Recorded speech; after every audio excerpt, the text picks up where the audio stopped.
Here's this week's Steam Code raffle winner. I give a Steam Code for a free game away with every video I do, and all you have to do to enter is leave a comment that wouldn't violate Twitter's terms of service. Make sure you have contact info in your YouTube profile so I can reach out to you. A complete list of games to choose from is in the description below. Make sure you subscribe so you don't miss a chance to win. Now on with the show. I'm playing something almost every week, and sometimes I want to talk about it and give you a vertical slice. So stick with me for some lightning reviews. This week on the chopping block. This week I've been recovering. Due to professional circumstances, I spent the past 28 days busting my balls and trying to get my job back together. But speaking of busting my balls, in the few moments of respite I had, I spent some time playing Puzzle Bobble, Everybubble. I was a little bit thrown when I first saw this release because I'm familiar with the series, but not by this name. I remember it as Bust-A-Move. It's been a regular arcade fixture for me wherever I've been since I was a small child, and most everywhere I went, if one of these simple puzzle ball popping games was around, it usually received a quarter or two from me. Seeing a home version popping up on the new release schedule excited me, because I got to revisit the simple but somewhat addictive gameplay that I've come to know and love. What I wasn't expecting was how overly saccharine they've made the presentation, and the fact that the game is couched within a whole story campaign.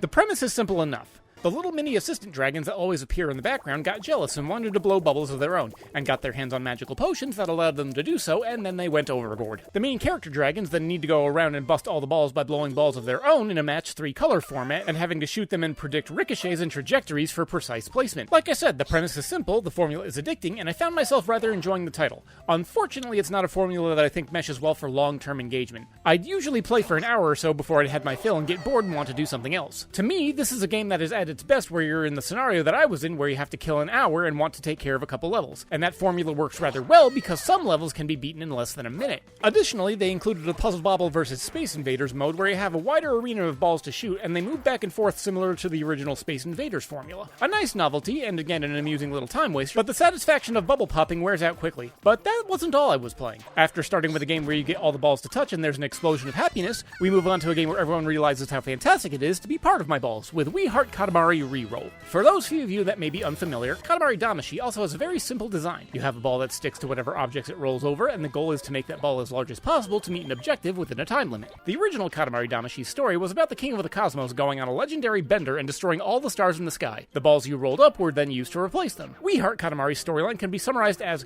gosh, wasn't the original Katamari so great? The king of the cosmos is getting all meta-narrative and realizes he's been in a video game, and he is just reveling in the attention that he received and getting all high and mighty for it. For individual levels, the prince wanders down to earth and speaks to people who want to see or play Katamari Damacy for themselves, with unique premises or inspirations. And then every level begins with the king seeing himself as too important to be bothered until he hears some manner of praise being delivered upon him, at which point he gladly facilitates any and all levels. It's a nice bit of humor, but it does get formulaic the farther you go in. Nonetheless, the game still holds the same simple enjoyment of rolling the ball around and having it get larger. Certain levels also add unique twists to the mechanics, like the one where you have to get the ball to an almost exact size, but you don't have the meter in the corner telling you how big it's gotten, or the level where your Katamari is actually a sumo wrestler and your goal is to roll him over food items until he's large enough to take on the champion.